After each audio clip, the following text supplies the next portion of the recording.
ચાલો નમસ્તે વિદ્યાર્થી મિત્રો, આપણે નોડની ચર્ચા કરી ગયા. બે પ્રકારના નોડ છે, રેડિયલ નોડ, રેડિયસ ઉપરથી રેડિયલ નોડ.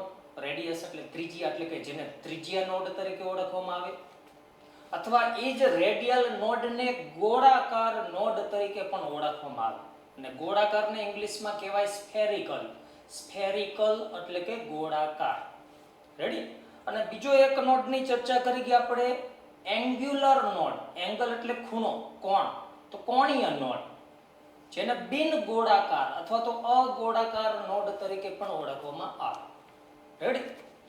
તો આપણને ખબર છે કે જે માનો કે નોડની ચર્ચા કરી, ચાલો આવું કંઈક છે મિત્રો, એકાદો પરમાણુ છે, આ એનો ન્યુક્લિયસ છે. રેડી, આ ન્યુક્લિયસ છે.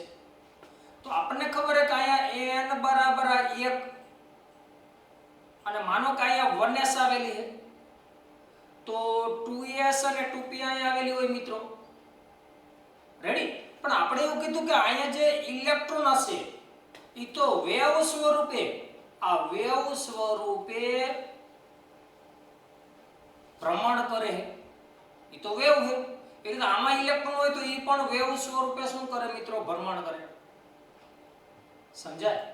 તો હવે આમાં રહેલો ઇલેક્ટ્રોનનું કેન્દ્રથી અંતર જોતું હોય તો પરફેક્ટ અંતર આપણને નથી મળતું. માનો કે આ ઇલેક્ટ્રોનનું કેન્દ્રથી અંતર જે છે એને આપણે ત્રિજ્યા કહીએ, પણ આ ત્રિજ્યા આપણે આઈડેન્ટિફાઈ ન કરી શકીએ. કેમ? કારણ કે વેવ સ્વરૂપે ઇલેક્ટ્રોન પોતાની ધરી ઉપર તો ફરે અને સાથે સાથે વેવ સ્વરૂપે કેન્દ્રની આસપાસ પણ ભ્રમણ કરે. સમજાય કેવાનો મતલબ? માનો કે આમાં એમ કહું 1s છે ને આ 2s છે. રેડી. અને 2p પણ આવે એમાં. પણ માનો કે 1s અને 2s ની વાત કરવી છે, અથવા જે લઈ અહીંયા માનો કે ચાલો હજી એક લઈ લઈએ, આ n બરાબર 3 માં 3s છે. પહેલા s ની વાત કરવી આપણે, s પેટા કોષની. તો આમાં ઇલેક્ટ્રોન એ પણ વેવ સ્વરૂપે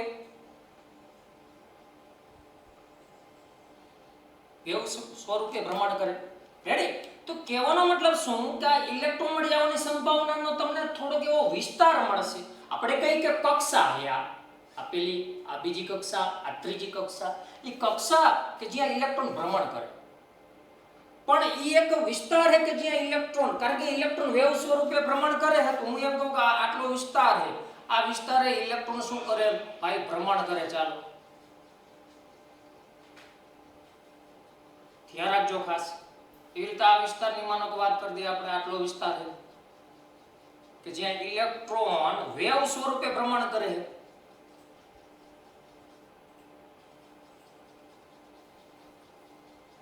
તો આટલામાં ઇલેક્ટ્રોન મળી આવવાની સંભાવના હોય ભાઈ, કારણ કે ભ્રમણ કરે એટલે આખો વિસ્તાર થઈ ગયો.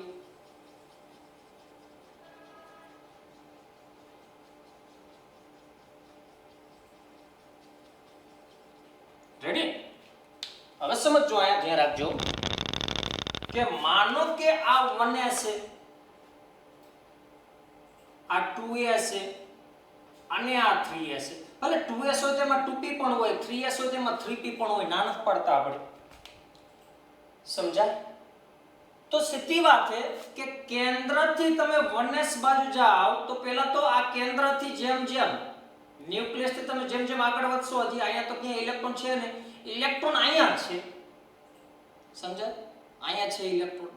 પછી વળી આગળ જાઓ તો વળી ઇલેક્ટ્રોન મળી આવવાની સંભાવના અહીંયા ઘટી ગઈ, વળી અહીંયા મળવાની સંભાવના વધી ગઈ, વળી અહીંયા ઘટી ગઈ અને વળી અહીંયા વધી ગઈ, કારણ કે 3s 2s અને 1s માં ઇલેક્ટ્રોન છે. સમજાયું શું કહેવા માંગુ?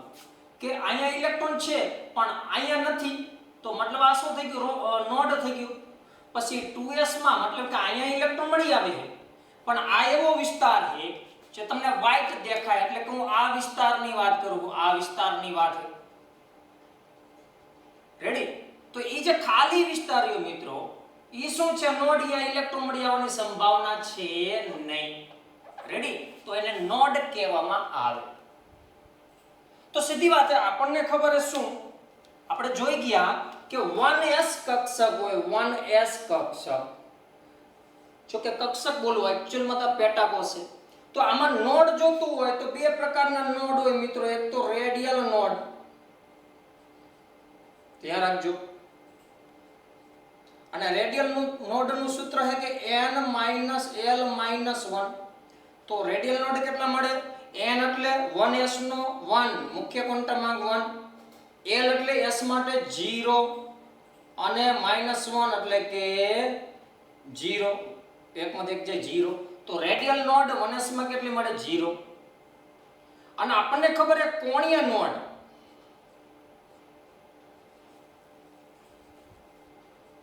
જેને ઇંગ્લિશમાં આપણે શું કહીએ? Angular node. આને ત્રિજ્યા નોડ કહેવાય અથવા આને ગોળાકાર નોડ પણ કહેવાય, સ્ફેરિકલ નોડ પણ કહેવાય.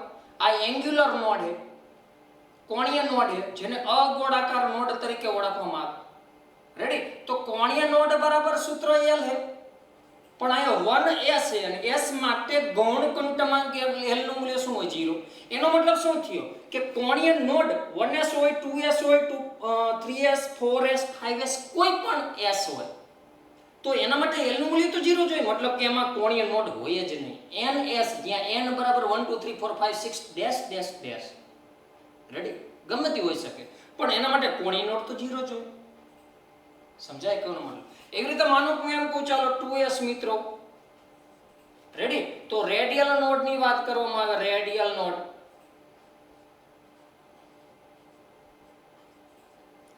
તો સૂત્ર છે n - l - 1 is equal to 2s એટલે n નું મૂલ્ય 2, s એટલે l નું મૂલ્ય 0 અને -1 મતલબ 1. રેડી? કોણીય નોડ 0 જોઈએ એટલે લખતો નથી. પછી 3s માટેની વાત કરવામાં આવે મિત્રો, તો એના માટે રેડિયલ નોડની ગણતરી કરી આપણે. રેડિયલ નોડ તો is equal to n - l - 1. તો અહીંયા 3 છે, n નું મૂલ્ય 3 - l એટલે s માટે l નું મૂલ્ય 0 - 1 એટલે 2. તો સમજો કે રેડિયલ નોડ 1s માં 0, 2s માં 1 અને 3s માં રેડિયલ નોડનું મૂલ્ય 2. સમજાય કેવો મતલબ? એનો મતલબ એવો થયો કે કોઈ પણ s માટે રેડિયલ નોડનું મૂલ્ય શું થશે? સમજો ખાસ. ચાલો જોઈએ આપણે કે કોઈ પણ s માટે, s પેટાકોષ માટે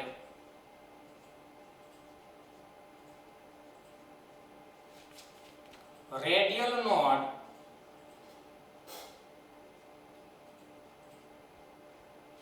is equal to n - 1 થાય મિત્રો. સમજો કોઈ પણ s પેટાકોષ માટેની વાત છે. કારણ કે જો અહીંયા 1s છે ને તો n - 1 એટલે 1 માંથી 1 જાય 0. અહીંયા n - 1 એટલે 2 માંથી 1 જાય. કારણ કે n એટલે 2 તો 2 માંથી 1 જાય 1. અને 3s માં n નું મૂલ્ય કેટલું? 3. તો 3 માંથી 1 જાય 2. તો 1 માંથી 1 જાય 0, 2 માંથી 1 જાય 1, 3 માંથી 1 જાય 2. સમજો ખાસ. કુલ નોડ કીધા હોય ને તો એમાં રેડિયલ અને કોણીય બંને આવે. તો એના માટેનું સૂત્ર n - 1 જ છે જ. પણ હું અહીં સ્પેશિયલ રેડિયલ નોડની વાત કરું. એવી રીતે કોઈ પણ p પેટાકોષ માટેની વાત કરવામાં આવે તો રેડિયલ નોડની સંખ્યા n - 2 થાય મિત્રો. સમજાય? અને કોઈ પણ t પેટાકોષ માટેની વાત કરવામાં આવે તો n - 3 થાય. પણ શું n - 1? આ કુલ જો ભાઈ s માટે તો n - 1 એ રેડિયલ નોડ થાય અને કુલ નોડ થાય. રેડી? તો આ રેડિયલ નોડ ની વાત છે. રેડિયલ નોડ ખાસ ધ્યાનમાં રાખજો. અને કોઈ પણ f પેટાકોષ હોય એના માટે રેડિયલ નોડનું મૂલ્ય 4 થાય. હવે જો ભાઈ p માટે શું છે મૂલ્ય? 2. તો માનો હું આ લઉં ચાલો 2p અથવા હું લઉં 3p અથવા હું લઉં 4p. મારે રેડિયલ નોડ જોઈએ.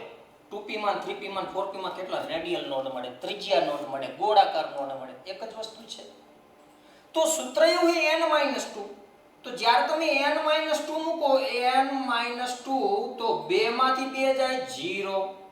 અહીં લખશો તમે n - 2 તો 3 માંથી 2 જાય તો 1. એવી રીતે અહીં લખશો n - 2 કારણ કે p માટે n - 2 વાપરો તો 4 માંથી 2 જાય તો 2 તો 2 મળે. એટલે તો હું વાત કરું માનો કે 3D માટે તો આ n-3 લખવાનું તો 3D માં 3 છે n નું મૂલ્ય તો 3 માં 3 જાય 0 4D માટે n-4 n-3 તો 4 માં 3 જાય 1 5D હોય तो n-3 5 માં 3 જાય 2 f है મિત્રો 4f ચાલો 4f તો n-4 લેવાનું આ રેડિયલ નોડ માટેની વાત છે તો 4 માં 4 જાય 0 5f માટે n-4 5 માં 4 જાય તો 1 અને 6f માટે n-5 એટલે સોરી 4 રેડી તો 6 માંથી 4 જાય તો 2 તો શું મળે રેડિયલ નોડ કુલ નોડ કીધા હોય તો n-1 સમજાય કેનો મતલબ આયા રેડિયલ નોડ ની વાત કરી મિત્રો ખાસ ધ્યાન રાખજો રેડિયલ નોડ ની વાત કરેલી છે સમજાય કેનો મતલબ તો આયા રેડિયલ નોડ ની વાત કરી છે પણ જો કોઈ પણ પેટા કોષ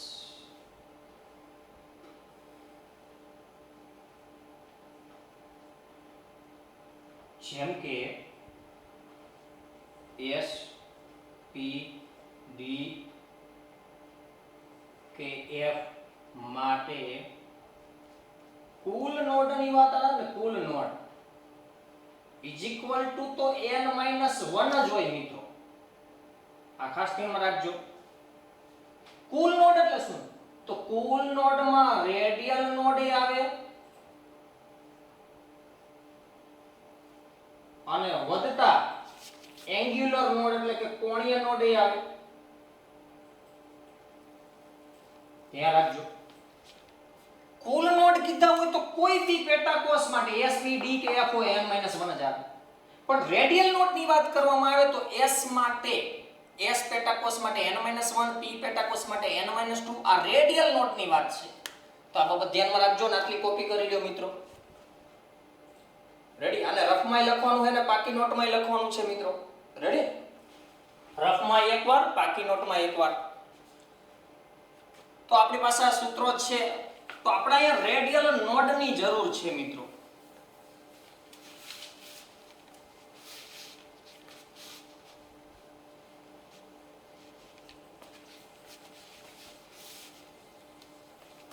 હવે જો સમજો કે આ 2s છે તો 2s ની આગળ એક અહીંયા નોડ છે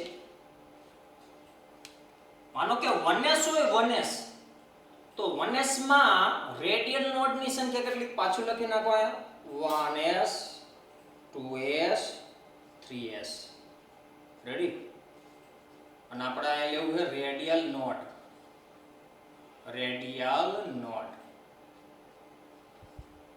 તો આમાં રેડિયલ નોડ 0 હોય કારણ કે s માટે શું હોય રેડિયલ નોડ s માટે છે n-1 p માટે n-2 d માટે n-3 ને f માટે n-4 તો 1s તો રેડી n-1 એટલે 1 માંથી 1 જાય 0 પછી 2 માંથી 1 જાય 1 અને 3 માંથી 1 જાય તો 2 હવે જો 2s તો 2s ની આગળ અહીંયા નોડ છે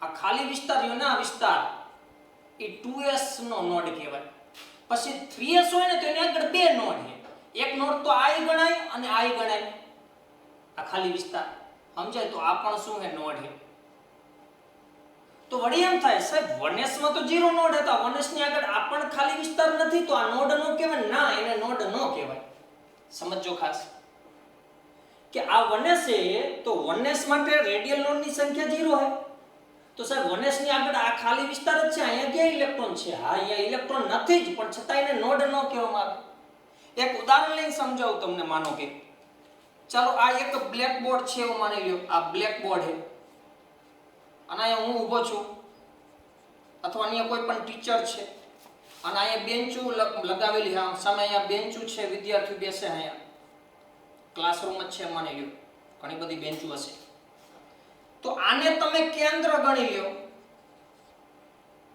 હવે હું એમ કહું કે કેન્દ્રથી વિદ્યાર્થી મળી આવવાની સંભાવના ક્યાં રેડી કેન્દ્રથી વિદ્યાર્થી મળી તો વિદ્યાર્થી મળી આવવાની સંભાવના અહીંયા છે, અહીંયા વિદ્યાર્થી હોય તો સ્ટાર્ટિંગ જ અહીંથી થાય, કારણ કે વિદ્યાર્થી અહીંયા છે, આ ખાલી વિસ્તાર છે એ તો ગણાય જ નહીં ને. શિક્ષક મળી આવવાની સંભાવના કીધું હોય તો આ ગણાય, તો આ વચ્ચે નોડ આવે, પણ વિદ્યાર્થી સ્ટાર્ટિંગ જ અહીંથી થાય, પછી બીજી બેન્ચ છે, ત્રીજી બેન્ચ, આ બધી જગ્યાએ વિદ્યાર્થી બેઠા છે, તો આને નોડ કહેવાય. આ જગ્યાએ ખાલી અવકાશ નોડ કહેવાય. તો માનો કે આ 1s છે, આ 2s છે, આ 3s છે અને આ 4s છે, તો 2s ની આગળ એક નોડ, 3s ની આગળ બે નોડ અને 4s ની આગળ 1 2 3 નોડ. પણ આ નોડ ન કહેવાય, કારણ કે વિદ્યાર્થી મળી આવવાની સંભાવના અહીંયા છે, અહીંથી પછી નથી, પછી છે, વળી નથી, વળી છે, વળી નથી ને વળી છે, તો જ્યાં નથી એ નોડ છે. પણ વિદ્યાર્થી ચાલુ જ અહીંથી થાય મિત્રો, સમજા હે?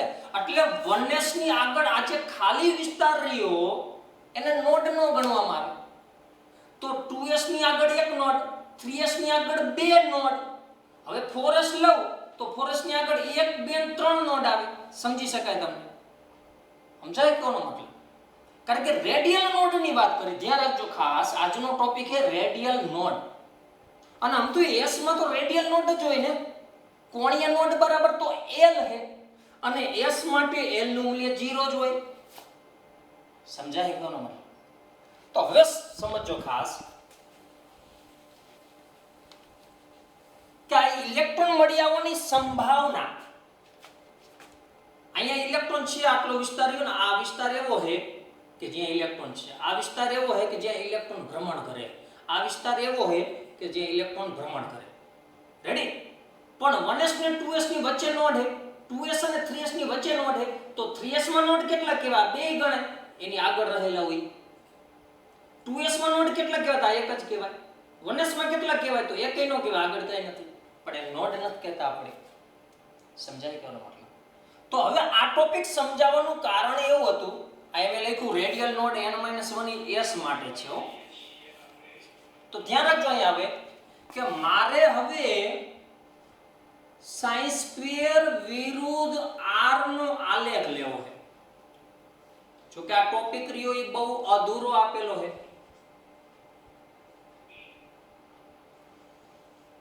રેડી? sin સ્ક્વેર વિરુદ્ધ r નો આલેખ. તો sin શું છે? તો sin તરંગ વિધેય.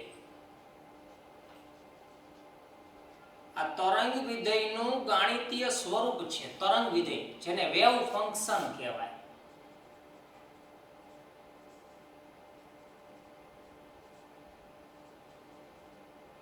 વેવ ફંક્શન, તરંગ વિધેય.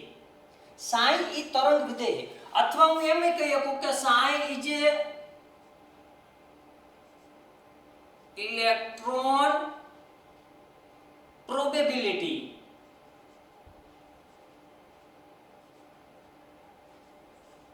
फंक्शन है.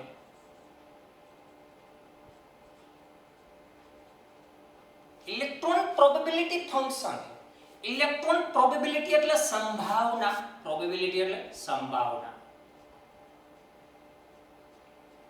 ધોરણ 10 માં સંભાવના ચેપ્ટર ભણી ગયા, પ્રોબેબિલિટી. तो इलेक्ट्रॉन मળી આવવાની સંભાવના है. साई एक तरंग विधेय है. तरंग विधेय है तो હું એમ કહી શકું કે साई જે છે એ વેવ સ્વરૂપે અસ્તિત્વ ધરાવે. રેડી? માનો કે આ પ્લસ તો આ માઈનસ, આ પ્લસ, આ માઈનસ, આ પ્લસ, આ માઈનસ. રેડી? એ પ્લસ અને માઈનસ શું? તો એ તરંગ વિધેયના ચેન છે. મતલબ સાઈ પ્લસ કે માઈનસ હોઈ શકે, પણ સીધી વાત છે કે એના ઉપરથી હું એમ કહું કે સાઈ સ્ક્વેર શું હોય? તો સાઈ સ્ક્વેર ઓલવેઝ પોઝિટિવ જ હોય મિત્રો.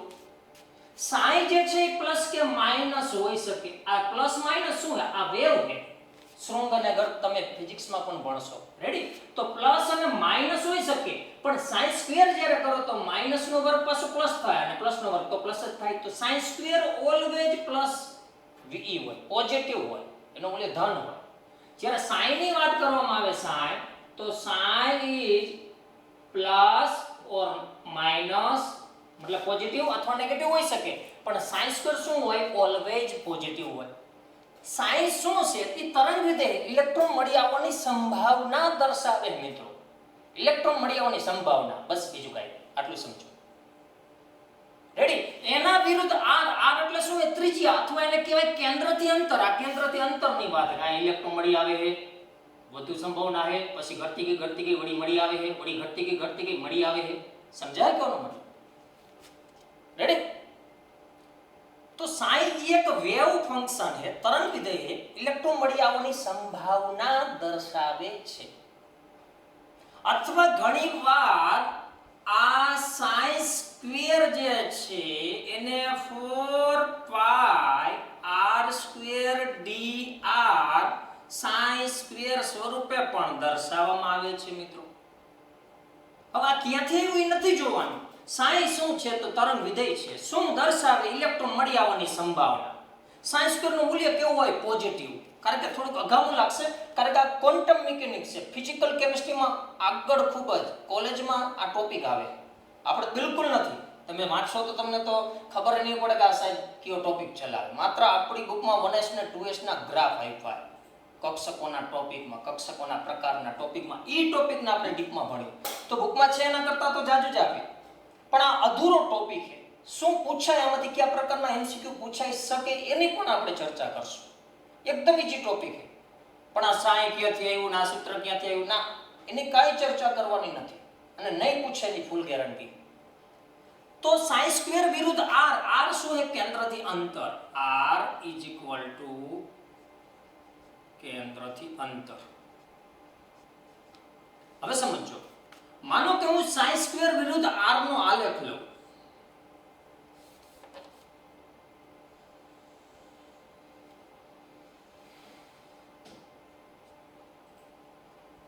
x અક્ષ ને y અક્ષ ઉપર માનો કે હું આ લઉં સાઈ સ્ક્વેર.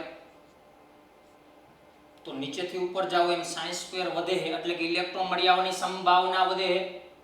ઇલેક્ટ્રોનની સંભાવના છે, ઇલેક્ટ્રોનની સંભાવના. રેડી? અહીં લખી નાખું, ઇલેક્ટ્રોનની સંભાવના છે ભાઈ, બીજું કંઈ નથી.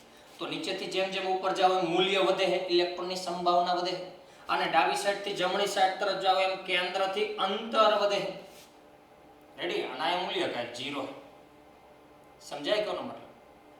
તો હું 1s કક્ષક માટે વાત કરું કે જેમ જેમ કેન્દ્રથી તમે આગળ જાઓ છો મિત્રો, કેન્દ્રથી આગળ, તેમ તેમ ઇલેક્ટ્રોન મળી આવવાની સંભાવનાને રિલેટેડ ચર્ચા કરવી છે. રેડી? તો કંઈક સંભાવનાની વાત કરી તો કંઈક આવો આપણને આલેખ મળે મિત્રો. આવો આલેખ મળે. હવે સમજો આ શું દર્શાવે કે જોજો, આમ આપણે એમ કે કેન્દ્રથી અંતર છે, તો આને આપણે નોડ નથી ગણતા. પહેલા જ મેં કીધું આને નોડ નથી ગણતા. તો કેન્દ્રથી જેમ જેમ આગળ હાલ્યા તો આટલું અંતર જેવું થયું એમ માનો, એટલે કે હું આ પોઈન્ટે વાત કરું કે આ પોઈન્ટે, તો આ ઇલેક્ટ્રોન મળી આવવાની સંભાવના વધુ છે. એટલે કે આટલા અંતરે, કેન્દ્રથી આટલા અંતરે, કેન્દ્રથી આટલા અંતર, આટલું અંતર એટલે કંઈક એંગસ્ટ્રોમમાં કે નેનોમીટરમાં છે એમ માની લ્યો ને. 5 નેનોમીટર, 10, 15, 20, 25, 30. રેડી? અંતરે કેન્દ્રથી. તો કેન્દ્રથી આટલા અંતરે ઇલેક્ટ્રોન મળી આવવાની સંભાવના કેવી છે? આ પોઈન્ટ શું છે? સાઈ સ્ક્વેર. તો નીચેથી ઉપર જાઓ ઇલેક્ટ્રોન મળી આવવાની સંભાવના મેક્સિમમ છે. પછી ઈ સંભાવના ધીમે ધીમે ઘટતી જાય, ઘટતી જાય, ઘટતી જાય, ઘટતી જાય. કેવી રીતે? હું એમ કહું કે કેન્દ્રથી આટલા અંતરે, આટલું અંતર એટલે કેટલું અંતર? તો આટલું અંતર, કે અહીંયા આટલા અંતરે અહીંયા ઇલેક્ટ્રોન મળી આવવાની સંભાવના, એટલે કે આ પોઈન્ટે, એટલે કે આ 1s માં ઇલેક્ટ્રોન મળી આવવાની સંભાવના મેક્સિમમ છે. હવે જેમ જેમ આમ આગળ જાઓ તો શું થાય? ત્રિજ્યા વધે. વળી જેમ જેમ જેમ જેમ તમે આગળ જાઓ એમ ધીમે ધીમે ઇલેક્ટ્રોન મળી આવવાની સંભાવના શું થાય? ઘટે. સમજાય કેવાનો મતલબ? પણ એ ઘટીને નીચેના r ને સ્પર્શતી નથી, એટલે કે સાઈ સ્ક્વેર શૂન્ય નથી થતું. એનો મતલબ શું કે આ જે આલેખ રહ્યો ને મિત્રો 1s નો આલેખ છે. તો 1s માં નોડ જોવા ન મળે તો radial node is equal to 0. આ રેડિયલ નોડ છે. કોણીય નોડ તો આમ તો 0 જોયેલા s માટે. સમજા હે? તો 1s માટે રેડિયલ નોડ 0 અહીંયા કોન્સ્ટન્ટ બની જાય, એટલે કે એકે એવો વિસ્તાર નથી કે જે ઇલેક્ટ્રોન નથી મળતો. સમજાય કોનો મતલબ? ઓછા અટકા તો મળે જ છે, અહીંયા વધુ મળે, અહીંયા ઓછો ઓછો ઓછો, કારણ કે અહીંયા વધુ, અહીંયા ઓછો, અહીંયા ઓછો, અહીંયા ઓછો, અહીંયા ઓછો, અહીંયા ઓછો. રેડિયસ વધારતો જો પણ એક સમય કોન્સ્ટન્ટ બની જાય. આ સાઇન સ્ક્વેર વિરુદ્ધ આ સાઇન સ્ક્વેર વિરુદ્ધ r નો આલેખ છે. રેડી? અથવા આમે લખવું લખાય, તમે મેચે જોતા હો, sine square versus r versus India versus Pakistan. સમજાય કેવાનો મતલબ? હવે મારે 2s માટે વાત કરવી મિત્રો. 2s માટે જોઈએ આપણે, તો હું આ પાછો લઉં sin સ્ક્વેર વિરુદ્ધ r નો ગ્રાફ લઈએ આપણે મિત્રો. તો ગ્રાફ કંઈક આપણને આવો મળે છે. 2s માટે લેવો છે. અહીંથી શું થઈ જાય? કોન્સ્ટન્ટ થઈ જાય મિત્રો. હવે અહીંયા સ્પર્શતું નથી, અહીંયા સ્પર્શે તો આ શું છે મિત્રો? આ નોડ છે મિત્રો.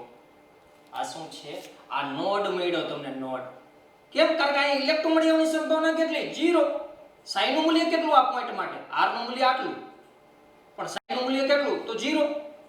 r નું મૂલ્ય આટલું, 5 નેનોમીટર, 10 નેનોમીટર, 15, 20, આમ r વધે, પણ અહીંયા સાઈ નું મૂલ્ય 0 બની ગયું. મતલબ આ શું છે મિત્રો? નોડ છે. પછી અહીંયા કોન્સ્ટન્ટ થઈ જાય મિત્રો. મતલબ કહેવાનો મતલબ શું? ઇલેક્ટ્રોન મળી આવવાની સંભાવના વધુ છે r અંતરે, પછી જેમ જેમ આગળ જવાની સંભાવના ઘટતી જાય. બોલે તો આ r અંતરે મહત્તમ है, એટલે કે આ મહત્તમ है. પછી ધીમે ધીમે ધીમે ઘટતી જાય, પછી એક સમય એવો નોડ આવે અને વળી પાછા આગળ જાવ તો વધતી જાય. સમજાય? અને પછી કોન્સ્ટન્ટ બની જાય. તો આયા નોડ મળે તમને. તો કઈ કક્ષક માટેની વાત થઈ કે ભાઈ r નું મૂલ્ય આટલું મૂલ્ય જે હશે ત્યારે sin સ્ક્વેર એટલે કે ઇલેક્ટ્રોન મળવાની સંભાવના મેક્સિમમ ધીમે ધીમે ઘટે અને એકવાર 0 બની જાય અને વળી પાછું r નું મૂલ્ય વધતું જાય. તો એક સમયે r નું મૂલ્ય જેમ જેમ વધતું જાય એમ ઇલેક્ટ્રોન મળવાની સંભાવના ઘટતી જાય અને વળી એક સમય એવો આવશે કે શૂન્ય બની જાય એટલે કે નોડ પ્રાપ્ત થાય. અને વળી r નું મૂલ્ય જેમ જેમ આગળ જાય એમ વધતું જાય, મેક્સિમમ થઈ જાય અને વળી ઘટીને અચળ થઈ જાય. સમજાય કેનો મતલબ? r નું મૂલ્ય જેમ જેમ વધતું જાય ઇલેક્ટ્રોન મળી આવવાની સંભાવના ઘટતી જાય, ઘટીને એકવાર શૂન્ય થઈ જાય, પછી ધીમે ધીમે પાછી ઇલેક્ટ્રોન મળી આવવાની સંભાવના વધતી જાય અને અહીંયા મહત્તમ થઈ જાય. મહત્તમ થઈને પાછી ઘટવા લાગે ને પછી અચળ થઈ જાય. તો નોડ કેટલા મળ્યા? એક જ નોડ મળ્યો. અને આ કઈ કક્ષક માટેની વાત છે મિત્રો? તો 2s કક્ષક માટેની વાત છે. હવે હું 3s કક્ષક માટેની વાત કરું મિત્રો, ધ્યાન રાખજો. 3s કક્ષક માટે તો એનો પણ હું sin સ્ક્વેર વિરુદ્ધ r નો આલેખ લેવો આપણે. તો એ જ રીતે કે અહીંયા મેક્સિમમ છે એટલે કે કઈક અંતર r છે, આમ જાવ તો r વધે ને આમ જાવ તો sin સ્ક્વેર, અને sin સ્ક્વેર એટલે ઇલેક્ટ્રોન મળી આવવાની સંભાવના, અથવા એને કહેવાય ઇલેક્ટ્રોન ડેન્સિટી પ્રોબેબિલિટી, એટલે કે ઇલેક્ટ્રોનની ઘનતા. ઇલેક્ટ્રોન જ્યાં વધુ પ્રમાણમાં મળી આવે ત્યાં ઇલેક્ટ્રોનની ઘનતા જાજી હોય. સમજાય? તો r અંતરે અહીંયા મહત્તમ ચાન્સ છે ઇલેક્ટ્રોન મળવાના. પછી જેમ જેમ r વધે એકવાર ઘટીને શૂન્ય બની જાય ઇલેક્ટ્રોન મળી આવવાની સંભાવના, અને વળી r ના વધારા સાથે, કારણ કે હું તો આમે જાતા જાવ ને, તમે આમ જાઓ તો r વધતું જાય ને. રેડી? તો અહીંયા શૂન્ય બની જાય તો અહીંયા નોડ છે. પછી એકવાર વધી મેક્સિમમ થઈ જાય, મેક્સિમમ થઈને વળી ઘટીને વળી હાવ નોડ થઈ જાય, શૂન્ય થઈ જાય, વળી પાછી વધે અને પછી અચળ થઈ જાય. સમજાય કેવો મતલબ? તો આ બે જગ્યાએ તમને નોડ મળ્યા. આ શું મળ્યા? બે જગ્યાએ નોડ. તો આ કઈ કક્ષક મિત્રો? આ 3s કક્ષક માટેની વાત છે. તો અહીંયા નોડ મળે અને અહીંયા નોડ મળે, અને 3s માં આમ થાય નોડ કેટલા હોય? બે નોડ. કયા નોડ હોય? આ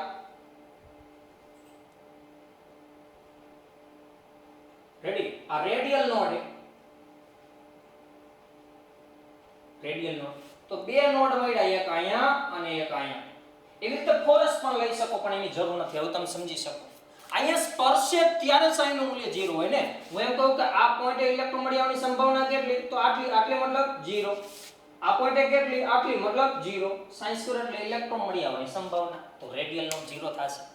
તો આ 1s 2s 3s 4s 5s તમે લઈ શકો. રેડી? પણ આ sin સ્ક્વેર વિરુદ્ધ r નો આલેખ છે. માનો કે હું 2s માટે sin સ્ક્વેર વિરુદ્ધ r ની જગ્યાએ sin વિરુદ્ધ r લઉં, તો આ નીચે ધ્યાન રાખજો મિત્રો.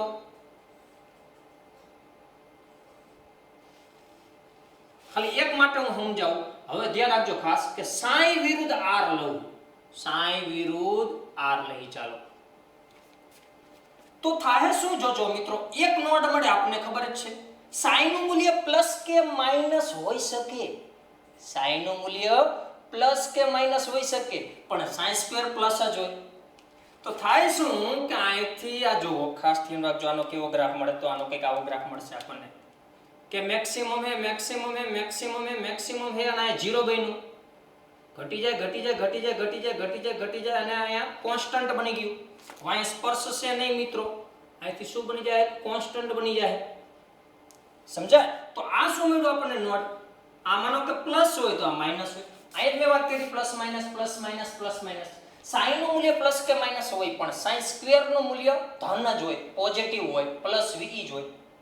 તો આ તમને શું મળ્યું મિત્રો, આ નોડ મળ્યું. 2s માં તો એક નોડ મળે જ છે મિત્રો. આના માટે મારે દોરવું હોય સાઈ વિરુદ્ધ r નો આલેખ. ચાલો સાઈ વિરુદ્ધ r નો આલેખ, આ સાઈ વિરુદ્ધ r નો આલેખ. તો શું થાય, તો અહીંથી આમ ઘટે ઘટે ઘટે ઘટે ઘટે ઘટે ઘટે ઘટે ઘટે તો કોન્સ્ટન્ટ જ બની જાય, આમાં નીચે જવાનું જ નથી. તો અહીંયા પ્લસ લખો અહીંયા માઈનસ લખો, કારણ કે અહીંયા કોન્સ્ટન્ટ થઈ જાય તો નોટ 0 થાય. નોટ શું થાય 0. માનો તમારે આના માટે દોરવું હોય મિત્રો, ચાલો દોરી 3s માટે સાઈ વિરુદ્ધ r નો આલેખ દોરવો હોય. જોજો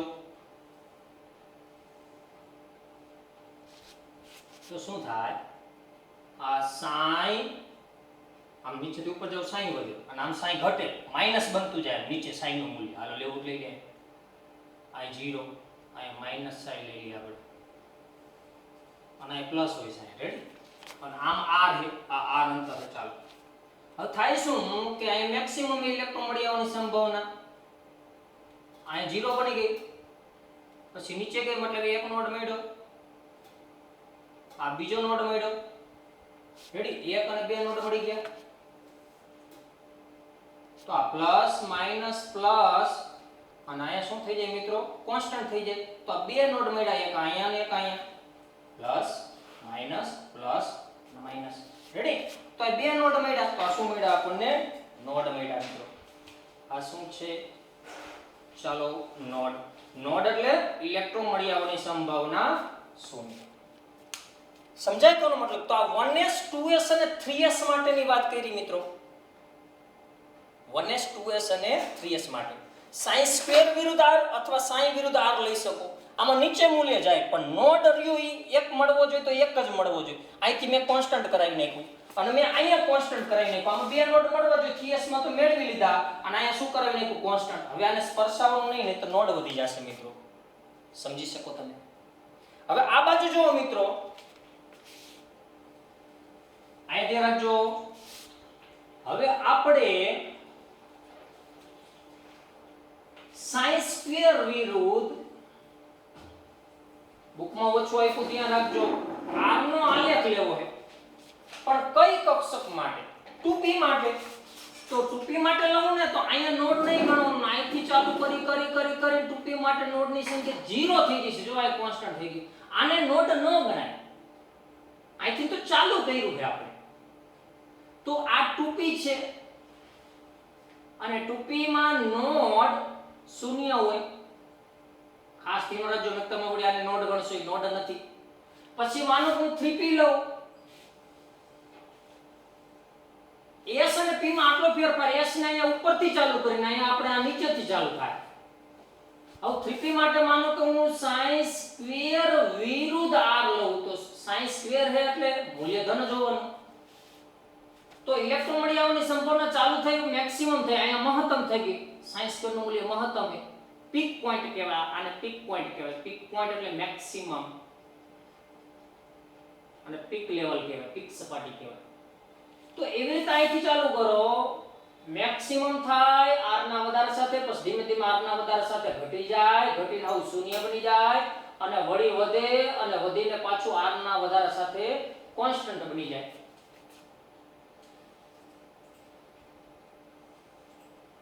સમજાય કેવાનો મતલબ? તો આ નોડ કહેવાય, આને નોડ ન કહેવાય. અહીંથી તો તમે સ્ટાર્ટ કર્યું. તો r નું મૂલ્ય વધતું જાય તેમ તેમ ઇલેક્ટ્રોન મળી આવવાની સંભાવના એ મેક્સિમમ થાય. પછી r ના મૂલ્યમાં વધારા સાથે આમ r નું મૂલ્ય વધતું જાય ને, તમે આમ હાલો તો આ બાજુ ને તો r વધે, અને આમ ઉપર હાલો તો sin સ્ક્વેર વધે, તો ઇલેક્ટ્રોન મળી આવવાની સંભાવના વધી મેક્સિમમ થાય. પછી ઘટી 0 બની ગઈ, વળી વધી મેક્સિમમ બની ગઈ, ઘટીને અચળ બની ગઈ. અને આ દરમિયાન આ તો વધતો તો જ, સમજાય? તો આ શું છે મિત્રો? આ નોડ છે. આ શું છે? નોડ. તો આમાં એક નોડ ગણાય, આને નોડ ન ગણાય. તો આ 3p માટેની વાત કરી, પણ હું જે નોડની વાત કરું એ ક્યાં નોડ હે મિત્રો? તો અહીં લખી નાખું કે રેડિયલ નોડ.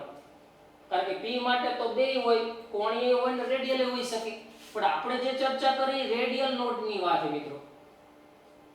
સમજાય તો મતલબ? અને એવી જ રીતે માનો કે હજી એક ગ્રાફ લઈ, હવે 4p માટે તમને લેતા આવડે, જેમ 3p માટે 1 મળ્યો, 4p માટે 2 મળે, કારણ કે નોડની સંખ્યા તો આપણે જાણી જ છે. હવે મારે 3d માટે લેવો, તો 3d માટે ધીમે વધે, ઇલેક્ટ્રોન મળી આવવાની સંભાવના મેક્સિમમ થાય, ઘટીને કોન્સ્ટન્ટ બની જાય, પણ શૂન્ય નથી થતી. અહીંયા નોડ નો ગણાય. આ sin સ્ક્વેર વિરુદ્ધ r નો જ આલેખ છે મિત્રો. તો r નું મૂલ્ય આમ જાવ એમ વધે, r નું મૂલ્ય વધતું જાય એમ ઇલેક્ટ્રોન મળી આવવાની સંભાવના વધીને અહીંયા મહત્તમ બની જાય, અને વળી r ના વધારા સાથે sin સ્ક્વેર નું મૂલ્ય ઘટે ને અચળ બની જાય. તો આ મેં 3d માટે લીધું મિત્રો. એમાં પણ નીચેથી ચાલુ થાય, s માં ઉપરથી ચાલુ થાય, પણ 3d માં નોડ તો 0 જ છે મિત્રો. ક્યાં નોડની વાત આવી મિત્રો? Radial node. Radial node. અને રેડિયલ નોડનું સૂત્ર જ છે ને n - l - 1. તો 3 માંથી 2 જાય તો 1, અને 1 માંથી 1 જાય 0. કારણ કે d માટે l નું મૂલ્ય 2, યાદ રાખો ને. રેડી?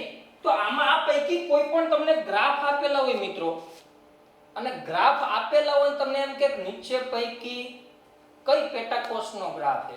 3s નો है, 4s નો है, 2s નો है, 2p નો है, 3d નો है, આવો પ્રશ્ન પૂછે. અથવા ગ્રાફ આપેલો હોય તેમ કે આ ગ્રાફમાં નોડ કેટલા, એકદમ સિમ્પલ વસ્તુ પૂછે. રેડી? તો આની તમે તૈયારી કરી નાખો, તો આપણને એકદમ ઈઝી પ્રશ્ન આમાંથી જનરલી પૂછતા હોય. આપણી બુકમાં ખાલી 1s ને 2s જ આપેલું મિત્રો. 3s ન આપ્યું, 2p નથી આપ્યું, 3p નહીં, 3d નહીં, આવું કાંઈ આપ્યું નથી. બહુ અપૂરતો ટોપિક આપેલો. પણ પ્રશ્ન કદાચ નીટ કે જેડબલ્યુ માં પૂછાય તો આનાથી વિશેષ કાંઈ પૂછાવાનું નથી. r ના વધારા સાથે sin સ્ક્વેર નું મૂલ્ય વધીને મેક્સિમમ બને, અને વળી r નું મૂલ્ય જેમ વધારતા જાવ તો ઘટીને કોન્સ્ટન્ટ બની શકે અથવા શૂન્ય બની જાય. હવે કઈ પેટાકોષ એના ઉપર આધાર રાખશે. રેડી? તો આ ગ્રાફ જે મેં અત્યારે બોર્ડ વર્ક કર્યું એને રફમાં પણ લખવાનું છે, અને આ જે ગ્રાફ રહે ને sin સ્ક્વેર વિરુદ્ધ r ના ગ્રાફ, એની પીડીએફ ફાઇલ પણ મેં સ્ટડી મટીરીયલમાં મૂકેલી, માત્ર ગ્રાફ sin સ્ક્વેર વિરુદ્ધ r. તો એમાંથી પણ તમે રફમાં અને પાકી નોટ એટલે કે ફેર બુકમાં એક વાર લખવાનું છે. તો આટલો ટોપિક છે એમાં, સમજાય ગયો મતલબ? છતાં બોર્ડ વર્ક જે કર્યું એકવાર ડાયરેક્ટ તો પણ આપણે લખી લેવું, કારણ કે જે પીડીએફ મોકલ્યું એના કરતાં બોર્ડમાં થોડુંક વધારે લખાણ આપણે લખતા હોય છે. સમજાય ગયો મતલબ? તો એકવાર સ્ક્રીનશોટ લેવો હોય તો પણ લઈ લ્યો, પછી થોડીક ચર્ચા આપણે આગળ કરી.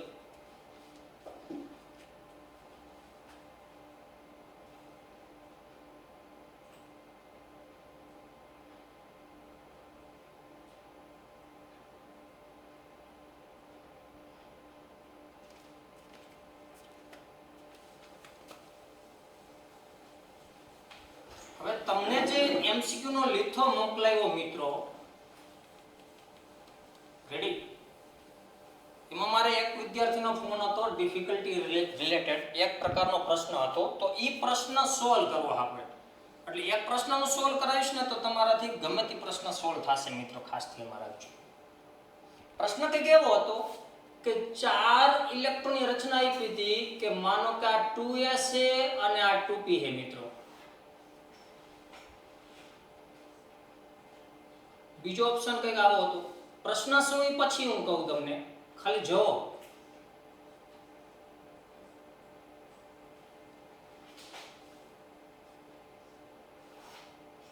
આ 2s અને 2p છે, 2px 2py 2pz ને 2s, આ 2s 2px 2py 2pz, 2s 2px 2py 2pz. આમાં ઇલેક્ટ્રોન ભરેલા છે. પછી એવું પૂછવામાં આવે કે આ ચાર ઓપ્શન પૈકી કયા ઓપ્શનમાં અવબાવનો નિયમનું પાલન નથી થતું, કે પાઉલીના નિયમનું પાલન નથી થતું, કે હુન્ડનો ભ્રમણનો નિયમનું પાલન નથી થતું, કે કોઈ પણ બેનું પાલન નથી થતું. પ્રશ્ન જે હોય મને યાદ નથી શું પ્રશ્ન હતો, ગમે તે રીતે બનાવી શકાય, પણ હું ચારે ચારમાં ઇલેક્ટ્રોનની રચના લખું જોજો મિત્રો.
આવું કંઈક છે મિત્રો.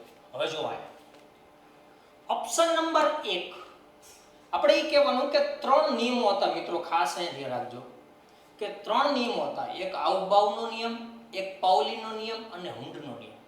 તો ઓપ્શન નંબર 1 માં ત્રણ પૈકી કયા નિયમનું પાલન નથી થતું? તો પહેલા આપણને નિયમ ખબર હોવી જોઈએ. અવબાવ એ શું કીધું ભાઈ? n+l ના આધારે કક્ષકો ભરો. તો સીધી વાત છે કે માનો કે આ 2s હોય અને આ 2p છે, 2p એટલે આ 2py કહી દો, આને 2pz કહી દો અને 2px કહી દો. ચાલો રેડી. તો આવું બહુ એવું કીધું કે ઓછી ઊર્જા વાળીમાં પહેલા ઇલેક્ટ્રોન ભરવા, પછી આમાં ભરવા. સમજાય ગયો મતલબ? તો શું એને જે કીધું એ રીતે થયેલું છે? હા, પહેલા 2s માં ભરવા, કેટલા સમય? 2, તો 2 તો ભર્યા છે, પછી 2p માં નાખ્યા, તો આ 2 ભર્યા જ છે. સમજાય ગયો મતલબ? તો અહીંયા અવબાવના નિયમનું, ચાલો અહીંયા લખું અવબાવ.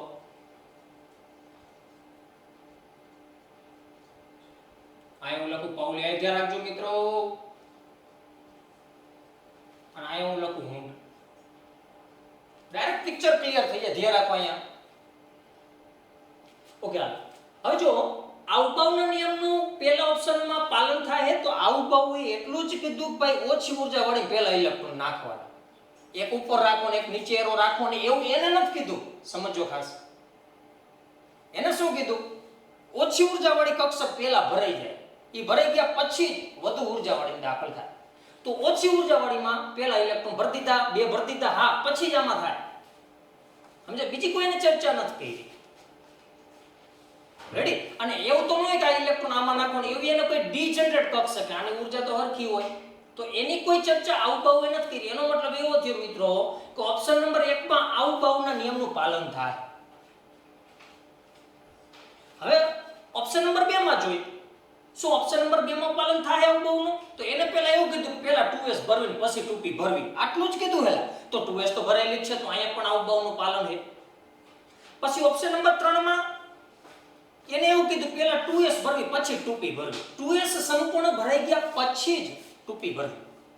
તો 2s કે સંપૂર્ણ ભરાઈ ગયો, હજી તમે એક સમય શકે, એના પહેલા તમે આમાં નાખી દીધું, આ ખોટી વાત છે. અવબાવના નિયમનું પાલન થતું નથી. સમજાય ગયો મતલબ? રેડી? અને પછી વાત કરી ઓપ્શન નંબર 4 માં, પહેલા આમાં ભરો પછી આમાં, તો આ ભરાઈ ગયેલી છે. ઓકે, રાઈટ, અવબાવના નિયમનું પાલન થાય. સમજો ખાસ. હવે પાઉલીએ, તો પાઉલીએ શું કીધું મિત્રો કે એક ખાનું હોય ને, એટલે એક કક્ષક, એ એક કક્ષકની અંદર મહત્તમ 2 જ ઇલેક્ટ્રોન સમાઈ શકે અને બંનેનું ભ્રમણ વિરુદ્ધ હોય અને એના ચારેય ક્વોન્ટમ ક્યારેય સરખા ન હોય. આવું કીધું હતું કે એક ખાનામાં 2 જ ઇલેક્ટ્રોન સમાઈ શકે પણ ભ્રમણ વિરુદ્ધ હોય એવું કીધું હતું. તો આમાં વિરુદ્ધ નથી, મતલબ પાલન થતું નથી. આમાં પાઉલીના નિયમનું પાલન નથી થતું. આમાં વિરુદ્ધ કીધું હતું, આ છે. અહીંયા વિરુદ્ધ નથી, પાઉલીના નિયમનું પાલન થતું નથી. અહીંયા વિરુદ્ધ કીધું હતું, બધી જગ્યાએ વિરુદ્ધ છે. પાઉલીના નિયમનું પાલન થાય. પાઉલીએ એવું નથી કીધું કે પેલા આ ભર્યા પછી જ આ ભરવું. એને એવું કઈ નથી કીધું. ઈ આવું પાઉએ કીધું. સમજો ખાસ. રેડી? પછી વાત કરી આપણે કે અહીંયા વિરુદ્ધ ભ્રમણ હોવું જોઈએ. એક ખાનાની અંદર 2 ઇલેક્ટ્રોન હોય તો વિરુદ્ધ ભ્રમણ હોવું જોઈએ. મેક્સિમમ 2 સમય શકે એવું જ કીધું. તો આમાં 2 જ નાખ્યા, કેમ મેં 3 નાખ્યા? અને ભ્રમણ વિરુદ્ધ જ છે ને. આ ખાનામાં 2 સમય શકે એવું કીધું છે કે 2 હોવા જોઈએ એવું નથી કીધું. એને કાંઈ જો 2 હોય તો ભ્રમણ વિરુદ્ધ હોવું જોઈએ. રેડી? એનો મતલબ એવો થયો કે અહીંયા પાઉલીના નિયમનું પાલન થાય. હવે ઊંડની વાત આવે. ઊંડે એવી વાત કરી, એને માત્ર આનું જ વાત કરી છે, ડીજનરેટ કક્ષકની વાત કરી મિત્રો. સમશક્તિક 2px 2py 2pz આની એનર્જી સમાન હોય એવું કીધું છે. અને એમાં એવા એવી રીતે ઇલેક્ટ્રોન ભરવા કે પેલા એક એક ભરવા અને પછી યુગ્મીકરણ કરવું. પણ જે તમે એક એક ભરો ને ઈ પેલા 3 કાં તો +1 વાળા રાખવાના, એટલે કે 3 કા ઉપર એરા વાળા રાખવાના, કા 3 નીચે એરા વાળા રાખવાના, પછી યુગ્મીકરણ કરાવવાનું. તો 2 હે તો 1 અને 2 રેડી. તો આ ઊંડા નિયમનું પાલન જ છે. આ જોવાની જ નથી 2s, એને 2px 2py 2pz ની જ વાત કરી છે ઊંડે. રેડી? હવે આ પોઈન્ટની વાત કરી કે પેલા 1 ભરો અને પછી યુગ્મીકરણ કરાવો ને, અને પછી જ યુગ્મીકરણ થાય અને ભ્રમણ મહત્તમ રાખવાની વાત છે. તો આમાં તો મહત્તમ થશે, એને તો ભ્રમણ મહત્તમ રાખવાની વાત કરી. પણ અહીંયા કયા નિયમનું પાલન નથી થતું ભાઈ? પાઉલીના નિયમનું. જો ઊંડે શું કીધું? એક કક્ષકમાં 2 ઇલેક્ટ્રોનના ભ્રમણ વિરુદ્ધ રાખવા, ઈ ઊંડે નથી કીધું. ઊંડે એટલું કીધું કે પહેલા એક ઇલેક્ટ્રોન ભરવા. જો આ ઉપર એરો હોય તો આ ઉપર હોવો જોઈએ, આ હોવો જોઈએ. સમજાય કેવાનો મતલબ? તો એવી રીતે જ ભર્યા છે. અને પછી ચોથો ઇલેક્ટ્રોન એ ઉપર રાખ્યો છે. હવે આપણને એમ થાય કે ઈ તો મહત્તમ કરવાનું જ કીધું છે. સમજાય? તો એને તો મહત્તમ થાય એ રીતે વાત કરી. પણ તો અહીંયા ઊંડના નિયમનું પાલન થઈ છે. પણ અહીંયા બીજો 1 2 3 અને ચોથો ઇલેક્ટ્રોનનું ભ્રમણ વિરુદ્ધ રાખવું જોઈએ. ઈ કોને કીધું હતું? પાઉલી. તો પાઉલીનું પાલન ન થતું, ઊંડનું તો થાય જ છે મિત્રો. બીજી બાબત હવે અહીંયા વાત કરવી તો આમાં ન જોવાનું. આપણે ઊંડના નિયમમાં તો ખાલી આ px py pz ની જ વાત કરવાની. તો પહેલા એક ઇલેક્ટ્રોન ભરો અને ઉપર એરો રાખવાનો ત્રણેયનો, અને ચોથો ભરાય નીચે. તો અહીંયા પાછું ઊંડના નિયમનું પાલન થાય જ છે. જો અહીંયા વાત કરી કે આ +1 આપ તો આ -1 આપે, જો નીચો એરો. તો અહીંયા નિયમનું પાલન નથી થતું. એને શું કીધું? પહેલા એક ભરો. પણ જે તમે એક ભરો ની કા 3 +1 આપ +1 આપ +1 આપ હોવો જોઈએ, કા 3 -1 આપ -1 આપ -1 આપ હોવો જોઈએ. હવે ઉપર એરા માટે તમે +1 આપ લ્યો તો નીચે માટે તમારે -1 આપ લેવું પડે. તો આમાં ભ્રમણ મહત્તમ ક્યાંથી થાય? અડધું તો દોઢ થાય. પણ આ અડધું -અડધું તો હાચોડું અડધું થાય. સમજાય કેવાનો મતલબ? +1 આપ -1 આપ +1 આપ તો ઓવરઓલ કેટલું મળે? +1 આપ. સમજાય? તો ઊંડે એવું કીધું કે કા 3 ઉપર એરા રાખો, કા 3 નીચે એરા રાખો, પછી યુગ્મીકરણ કરાવો. તો અહીંયા ઊંડના નિયમનું પાલન થતું નથી. હવે તમારા આ પ્રકારના એમસીક્યુ મટીરીયલની અંદર આપ્યા છે. મારા ખ્યાલ મુજબ એકાદી જગ્યાએ જવાબમાં પણ મિસ્ટેક છે. એ જોઈને હું તમને સુધારો કરી દઈશ. પણ આ રીતે પ્રશ્ન સોલ્વ કરવાનામાં આ એક થઈ જાય, એના ઉપરથી બધો પ્રશ્ન સોલ્વ થઈ જાય. 3 નિયમને સમજો તમે. આવું બહુ એટલું કીધું કે ભાઈ ઓછી ઉર્જાવાળી કક્ષક પહેલા ભરો, પછી વધારે ઉર્જાવાળી કક્ષકમાં ઇલેક્ટ્રોન દાખલ થાય. કેવી રીતે ભરવા ઇલેક્ટ્રોન ઉપર એરો ને નીચે એરો, એવી કોઈ વાત આવું બહુ નથી કરી. એને તો કક્ષકોની ઉર્જામાં એવી વાત કરી કે ઓછી ઉર્જાવાળી કક્ષકમાં ઇલેક્ટ્રોન પ્રથમ દાખલ કરવા, અને સંપૂર્ણ ભરાઈ ગયા પછી જ વધુ ઉર્જાવાળી કક્ષકમાં ઇલેક્ટ્રોન દાખલ કરાવવા. સમજાય? આવી એને રિક્વેસ્ટ કરી હતી આપણને. આપણે એને અનુસરી માન રાખી. પાઉલીએ શું કીધું? તો પાઉલીએ એવું કીધું ભાઈ શું કે એક કક્ષક હોય px py pz કે 2s, કોઈ બી એક ખાનું, એક કક્ષક એટલે એક ખાનું, એની અંદર મહત્તમ 2 ઇલેક્ટ્રોન સમાઈ શકે. ક્યારે 3 નો નાખવાય ભાઈ. સમજાય કેવાનો મતલબ? ક્યારે 3 નાખવાના આપણે કે નાખી માન રાખી એનું. અને બંને ઇલેક્ટ્રોન જે તમે નાખો એનું ભ્રમણ વિરુદ્ધ હોવું જોઈએ. આવી વાત કરી પાઉલી. સમજાય? ઊંડે શું કીધું? તો ઊંડે તો ડીજનરેટ કક્ષકની જ વાત કરી કે ભાઈ ડીજનરેટ કક્ષક હોય એટલે કે 2px 2py 2pz, તો એમાં પેલા ઇલેક્ટ્રોન એવી રીતે ભરવા કે જેથી ભ્રમણ મહત્તમ થાય. એટલે કે જો પેલા એક ઇલેક્ટ્રોન ભરવા હોય તો ઉપર એરા વાળા જ ભરવા પેલા, અને પછી પછી યુગ્મીકરણ કરાવો, એક એક ભૈરા પછી, સમજાય એવી વાત કરી. અને યુગ્મીકરણ કરાવો ત્યારે નીચો એરો રાખવો એવું એને નથી કીધું પાછું. ઈ પૌલીએ કીધું છે કે એક ખાનાની અંદર વિરુદ્ધ ભ્રમણવાળા જ ઇલેક્ટ્રોન આવે, સમજાય. આટલું સમજી લ્યો, કોઈ બી પ્રશ્ન સોલ્વ થાય. તો હાલ પૂરતું માત્ર આટલું જ. આ નોંધ કરવી તો કરી લેજો. જય શ્રી કૃષ્ણ. ચાલો મિત્રો, આપણે એક ટોપિક ભણી ગયા, કક્ષકીય કોણીય વેગમાન. કક્ષકીય એટલે ઓર્બિટલ અને કોણીય એટલે એંગ્યુલર અને વેગમાન એટલે મોમેન્ટમ. રેડી?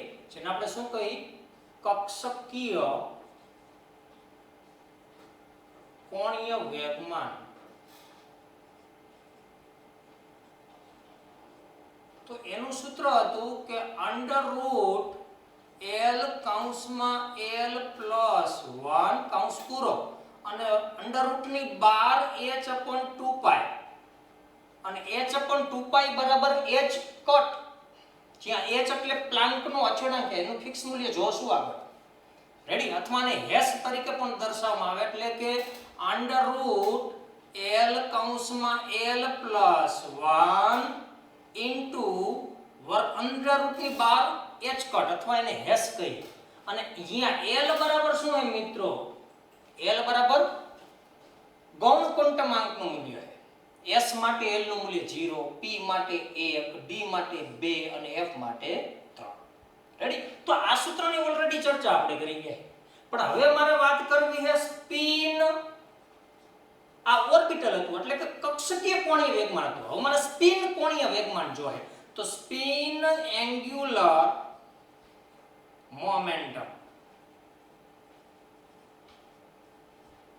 જેને આપણે શું કહીએ? સ્પિન એટલે કે ભ્રમણ. તો સ્પિન કોણીય વેગમાન.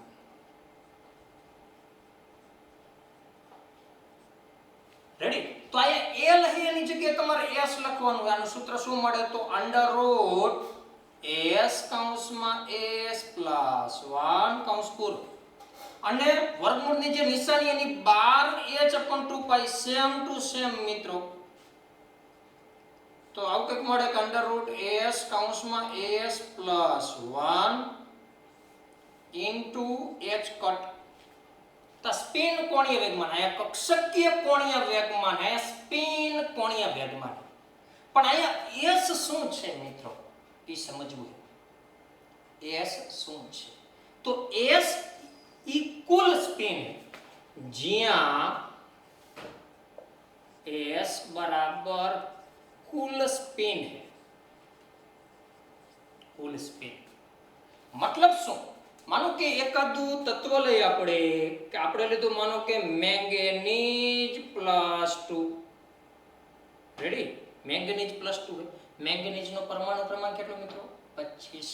ચાલો 25, અથવા ખાલી મેંગેનીઝ લઈ, ચાલો મેંગેનીઝ. તો આની ઇલેક્ટ્રોનની રચના આપણે જોઈ ગયા કે 25 ની આગળ ઊંધા હોય 18 એટલે આર્ગોન આવશે. તો આર્ગોન કમ્પ્લીટ. પછી 18 18 ને 2 20 20 ને 5 25, આવી રીતે આપણે લખતા હતા મિત્રો. તો જો આ 4s તો આ 4s અને 3d તો આ 3d.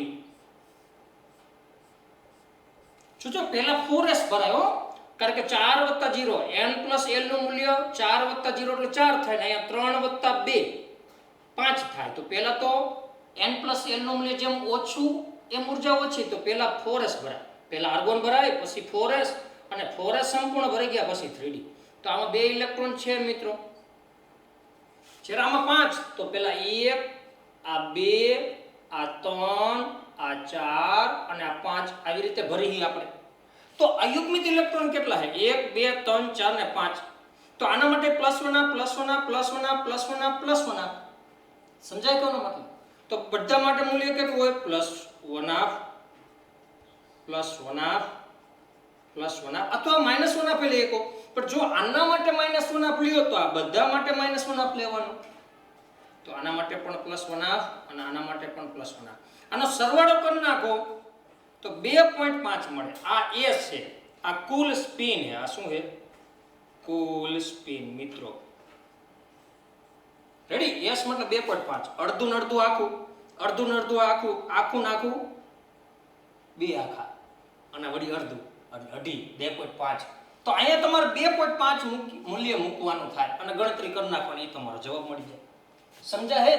S શું હે? તો અયુગ્મિત ઇલેક્ટ્રોન કેટલા એ જોઈ લેવાનું. અને અયુગ્મિત ઇલેક્ટ્રોન કહેવાય. આ યુગ્મિત છે. યુગ્મિત એટલે જોડકા સ્વરૂપે જેના લગ્ન થયેલા બે હે. જો સમજે? Husband and wife. અને આને હસબન્ડ નો કહેવાય, અને વાંઢા કહેવાય. 5 વાંઢા. અયુગ્મિત ઇલેક્ટ્રોન એ 5. તો એક માટે +1 આપ, તો 5 માટે કેટલા હોય? 2.5. એ 2.5 કૌંસમાં 2.5 વત્તા 1 ઇન્ટુ h કટ, અને એનું સાદુરૂપ આપી દો એટલે તમને જવાબ મળી જાય. તો માત્ર ને માત્ર આ બે સૂત્ર આપણે યાદ રાખવાનું છે. બીજી બાબત હજી એક સૂત્ર આપી દઉં. આ તો તમને લખાયું હતું, એક આ બાકી હતું. રેડી? ફેર નોટમાં આ સૂત્ર લખી નાખવાના હોય મિત્રો, પૂછવાનું ન હોય અમુક બાબત. આજે તમને સાયન્સ સ્ક્વેર વિરુદ્ધ r ના આલેખ રે એ તો લખવાના છે, સાથે આવું લખી જ નાખવાનું, એવું બુકમાં નથી આપ્યું. બીજું એક સૂત્ર છે કે મ્યુ, અને મ્યુ તરીકે વંચાય મ્યુ mu. તો mu is equal to √n કૌંસમાં n + 2 બોહર મેગ્નેટોન. આ bm એટલે બોહર, એકમ હે બોહર મેગ્નેટોન. બોહર મેગ્નેટોન.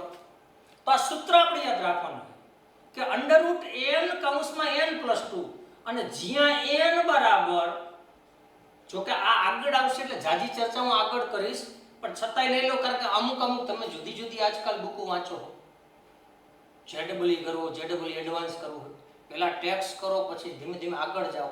પણ છતાં કોઈ JEE કે JEE એડવાન્સ નું સૂત્ર વાપરતા હોય તો ઘણીવાર આ ચેપ્ટર ની અંદર મ્યુ એટલે કે ચુંબકીય ચાક માત્રા, મેગ્નેટિક મોમેન્ટમ. રેડી? ચુંબકીય ચાક માત્રા. મ્યુ એટલે ચુંબકીય ચાક માત્રા છે મિત્રો. આ ચુંબકીય ચાક માત્રા mu is equal to √n કૌંસમાં n + 2, અને બોહર મેગ્નેટોન આ એકમ છે. આ શું છે? એકમ. રેડી? જ્યાં n બરાબર કુલ અયુગ્મિત ઇલેક્ટ્રોનની સંખ્યા, અયુગ્મિત ઇલેક્ટ્રોનની સંખ્યા. માનો હું એમ કહું કે આ જે મેંગેનીઝ છે મિત્રો, મેંગેનીઝ, એના માટે ચુંબકીય ચાક માત્રા કેટલી? તો પહેલા એની ઇલેક્ટ્રોનની રચના લખવી પડે, અને એમાં રહેલા અયુગ્મિત ઇલેક્ટ્રોન મારે ગણવા પડે. કુલ કેટલા છે? 5 છે. તો આ n નું મૂલ્ય 5 મૂકી દેવાનું. તો 5 + 2 એટલે 7, 7 × 5 = 35. સમજાય ગયું? પેલા આટલી કોપી લગાવી દો એટલે ડાયરેક્ટ હું તમને હજી થોડુંક આગળ લખી દઉં.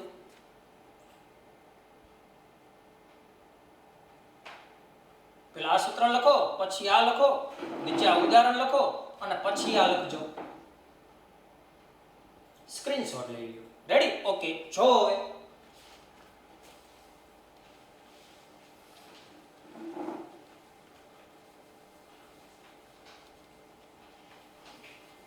હું તમને લખી દઉં છું કે જ્યારે અયુગ્મિત ઇલેક્ટ્રોનની સંખ્યા, અયુગ્મિત ઇલેક્ટ્રોનની સંખ્યા 1 હોય કે 2 હોય, 3 હોય, 4 હોય, 5 હોય કે 6 હોય, આનાથી વધારે નહીં આવે. આ 6 એ ભાગ્યે જ આવશે. જો 1 હોય તો મ્યુ નું મૂલ્ય રહ્યું કેટલું મળે? 1 હોય, આ 1 મૂકો. અયુગ્મિત ઇલેક્ટ્રોનની સંખ્યા છે મિત્રો આ 1. તો 1 + 2 એટલે 3, 3 × 3 એટલે √3, અને √3 એટલે 1.73 મિત્રો. 1.73 ડાયરેક્ટ મૂલ્ય આપી દઉં. તો જો મૂલ્ય યાદ રાખી લ્યો તો સારી વાત છે, કારણ કે વર્ગમૂળ કાઢવામાં ગણન પરસેવો વળતો નીકળી જાય, આવડવું જોઈએ. કારણ કે કેલ્ક્યુલેટર તો એલાઉડ નથી એક્ઝામમાં, પણ છતાંય હું 6 ના મૂલ્યો લખી નાખું. જો અયુગ્મિત ઇલેક્ટ્રોનની સંખ્યા 2 હોય તો 2.83, 3 હોય તો 3.87, 4 હોય તો કંઈક 4.90 જેવું, અને 5 હોય તો 5.92 જેવું, 6 હોય તો 6.80 જેવું કંઈક મળે. બીજી એક શોર્ટ ટ્રીક આપું તમને. કે પોઈન્ટનો આગળનો અક્ષર શું દર્શાવે? ચુંબકીય ચાક માત્રાના મૂલ્યનો પોઈન્ટનો આગળનો અક્ષર અયુગ્મિત ઇલેક્ટ્રોનની સંખ્યા દર્શાવે. મિત્રો જો હવે એકદમ ઈજી બની ગયું મિત્રો. સમજાય કે આ ટ્રીક થઈ ગઈ. તમે સમજો હું n બરાબર શું છે? અયુગ્મિત ઇલેક્ટ્રોનની સંખ્યા. ચાલો હું 2 લખું તો 2 અને 2 4 અને 4 દુ 8 તો √8. √8 નું મૂલ્ય 2.83 જ થાય મિત્રો. વર્ગમૂળ કાઢો તો એટલે કે 2.83 ગુણ્યા 2.83 કરી નાખો. સમજાય કેવો ન મળે તો એ 8 નું વર્ગમૂળ મળી જાય. ટૂંકમાં 8 નું વર્ગમૂળ કાઢી નાખવાની વાત છે. હવે જો માનો કે તમે 3 લ્યો અહીંયા 3 તો 3 ને 2 5 5 તરી 15 √15 √15 નું મૂલ્ય કેટલું મળે? 3.87 જ મળે. સમજાય કેવો મતલબ? માનો કે 6 લઈએ 6 તો 6 ને 2 8 8 6 48 મિત્રો. 48 નું વર્ગમૂળ आहे તો આનો વર્ગ શું થાય? 48 થઈ જશે. સમજાય કેવો મતલબ? રેડી? તો આ મ્યુ નું મૂલ્ય ડાયરેક્ટ યાદી પણ રાખી શકાય. 1 હોય 1.72 2 હોય 2.83 3 હોય 3.87 4 હોય 4.90 5 હોય તો 5.92 6 હોય તો 6.80. આ યાદ જ રાખવું પડશે. કારણ કે અત્યારે નહીં તો આગળ યાદ રાખવું પડશે. પણ અત્યારે આ કરાવવાનું એક જ કારણ છે કારણ કે અમુક બુકમાં અયુગ્મિત ઇલેક્ટ્રોન ઉપરથી ચુંબકીય ચાક માત્રાનું મૂલ્ય કેટલું બોહર મેગ્નેટોનમાં આ મ્યુ હે પણ શેમાં હે? બોહર મેગ્નેટોન એકમ હે મિત્રો ચુંબકીય ચાક માત્રાનું. આટલું જ ભણવું છે. આ સૂત્ર ક્યાંથી આવ્યું કાઈ વિચારવાનું નથી. √n(n+2) બોહર મેગ્નેટોન જ્યાં n બરાબર અયુગ્મિત ઇલેક્ટ્રોનની સંખ્યા. જો અયુગ્મિત ઇલેક્ટ્રોનની સંખ્યા 1 હોય તો મ્યુ નું મૂલ્ય કેટલું મળશે? 1.73 2 હોય તો 2.83 3 હોય તો 3.87. આ મૂલ્ય યાદ રાખી લ્યો તો વર્ગમૂળ કાઢવું નહીં પડે તમારે. સમજાય કેવો નંબર? રેડી? માનો કે તમે એક સમજાવું કદાચ ઇન કેસ આ ભૂલી જાય તો 6 મૂકશો. હવે એમ ન કહેતા સૂત્ર ભૂલી જાય તો એની કોઈ દવા હોતી નથી. 6 મૂકશો તો 6 + 2 એટલે 8 અને 8 6 48 તો √48 √48 મળ્યું. તો શું કરવાનું? તો આપણને 9 લગીના તો વર્ગ આવડતા હોય. 2 નો વર્ગ 4 3 નો વર્ગ 9 4 નો વર્ગ 16 5 નો વર્ગ 25 6 નો વર્ગ 6 નો વર્ગ 36 7 નો વર્ગ 49. પણ 49 એ 48 ની નજીક છે. 7 નો વર્ગ 49 થાય મિત્રો. એનો મતલબ શું કે 7 કરતા થોડુંક મૂલ્ય ઓછું પણ 6 કરતા ઘણું બધું વધારે. તો એનો મતલબ એવો થયો કે 6.8 અથવા 6.9 ની આસપાસ જવાબ આવે. ડાયરેક્ટ ખબર પડી જાય. સમજાય? આપણે કેલ્ક્યુલેટરનો બિલકુલ ઉપયોગ નથી કરવાનો. ગમે તેવડી કેલ્ક્યુલેશન આવે તો આપણે જવાબની નજીક પહોંચી શકશું. ફિઝિકલ કેમિસ્ટ્રી ભણશું એટલે ઘણા બધા દાખલા આવશે કેમિસ્ટ્રીની અંદર. તો એ બધી ટેકનિક આપણે શીખશું. તો 48 નું વર્ગમૂળ કાઢવું હોય તો કહેશે એ તો નથી આવડતું. પણ 49 નું ખબર હે ને 7. સમજાય કે ન મળે? તો 7 કરતા થોડુંક જ ઓછું એટલે 6.9 ની આસપાસ આવશે. લ્યો જવાબ હાલો.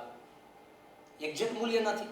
અને પોઈન્ટની આગળનો અક્ષર શું દર્શાવે? 5. એ 5 અયુગ્મિત ઇલેક્ટ્રોનની સંખ્યા દર્શાવે. જો 2.83 પોઈન્ટની આગળનો અંક એટલે 2 એ 2 અયુગ્મિત ઇલેક્ટ્રોનની સંખ્યા દર્શાવે. આથી તો વિશે શું સમજાવ? રેડી? તો આ ખાસ આ સૂત્ર યાદ રાખવાનું છે. ચુંબકીય ચાક માત્રા મ્યુ બરાબર √n(n+2) બોહર મેગ્નેટોન જ્યાં n બરાબર કુલ અયુગ્મિત ઇલેક્ટ્રોનની સંખ્યા. અયુગ્મિત ઇલેક્ટ્રોનની સંખ્યા લખી નાખો અને મ્યુ નું બોહર મેગ્નેટોનમાં એનું મૂલ્ય યાદ રાખી લો અહીંયા સુધી. તો આટલું આ તમારે બાકી નોટમાં લખવાનું છે. તો હાલ પૂરતું માત્ર આટલું. જય શ્રી કૃષ્ણ.